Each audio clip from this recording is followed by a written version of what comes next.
No minule on need üritused üldse olnud väga inspireerivad, sellepärast, et iga kord ma õpin midagi uut, saan targemaks. Hästi meeldiv on see, et saad kogemusi jagada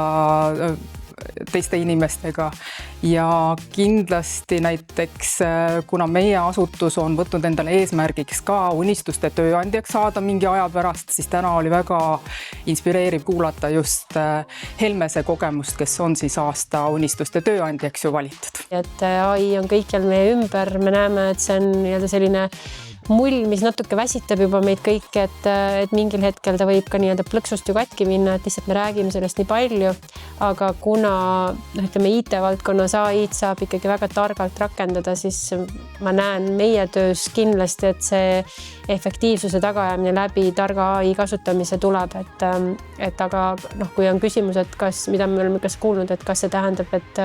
teatud rollide järele vajadus võib siis kaduda, seda ma ei usu, ma arvan, et rollid lihtsalt defineeritakse ümber, et need tööülesanded, mis on olnud näiteks täna juunior arendajal, et need täna siis muutuvad täiesti teistsuguse iseloomuga tööülesanneteks, et siis oskus kasutada tööriista võib-olla lühidalt, et meil on vaja tarku tööriista kasutajaid jah, et siis seda kompetentsi me kindlasti tahame majas ise arendada ja ma arvan, see on üleüldiselt ka kõikjal meie ümber, et AI tark kasutamine